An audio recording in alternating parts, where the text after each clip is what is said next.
नमस्कार दर्शकों, यात्रा विद अस्मिता यूट्यूब चैनल में आपका स्वागत है। जैसा कि हमने आपसे वादा किया है कि हम आपको घर बैठे तीर्थ यात्रा कराएंगे, उसी की श्रृंखला में हम आए हुए हैं नासिक त्र्यंबकेश्वर में दर्शन करने।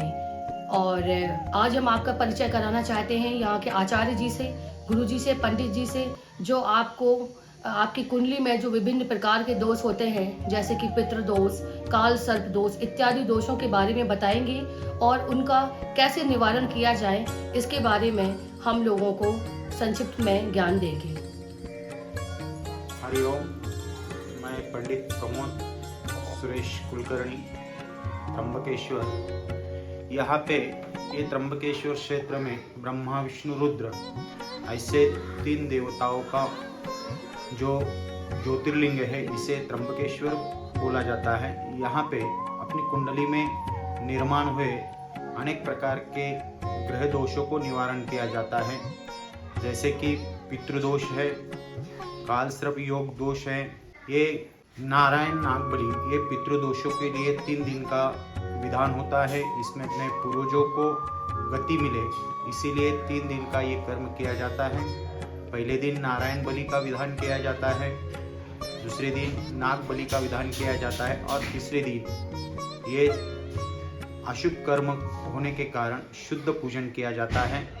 वैसे ही पितृदोष के लिए 1 दिन का जो कर्म किया जाता है उसे त्रिपिंडी श्राद्ध बोला जाता है। अपने कुल परिवार में जो बाल्यावस्था, युवावस्था और वृद्धावस्था में चले गए हुए जिनको सदगति नहीं प्राप्त हुई है, उनके प्रेतों को अंतरिक्ष में ही वो घूमते रहते हैं। ऐसे पितरों को मुक्ति प्राप्त करने के लिए त्रिपिंडी श्राद्ध विधान किया जाता है। और तीसरा होता है काल सर्प योग शांति। ये अपने कुंडली में राहु और केतु के द्वारा निर्माण हुआ एक अशुभ योग है और इन दोषों को परिहार करने के लिए यहाँ पे त्र्यंबकेश्वर में ये शास्त्रोक्त पद्धति से ये पूजन किया जाता है।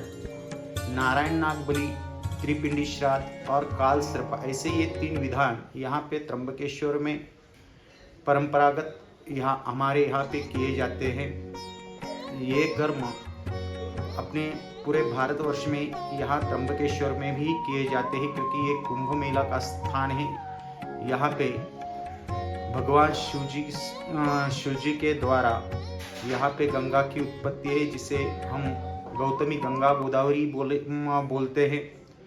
नारायण नाग बलि ये अपने पितरों के दोष परिहार करने के लिए पितरों के दोष अपने कुल में, परिवार में, कुटुंब में निर्माण होते हैं। जैसे कि इनसे क्या बाधा निर्माण होती है, तो शारीरिक बाधा, शैक्षणिक बाधा, व्यवहारिक बाधा, वैवाहिक बाधा, सांसारिक बाधा, संतति बाधा, मानसिक बाधा, सर्प बाधा, इसी प्रकार के अनेक प्रकार की बाधाएं ये पितृदोषों के कारण निर्माण होती है। और यही निवारण करना इस त्र्यंबकेश्वर क्षेत्र में होता है।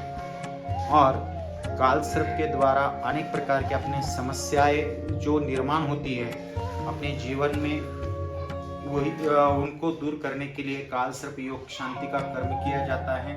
नारायण नाग बलि ये 3 दिन का विधान होता है, त्रिपिंडी श्राद्ध और काल सर्प ये 1 ही दिन का विधान होता है। और ये हमारे यहाँ पे त्र्यंबकेश्वर में किए जाते हैं।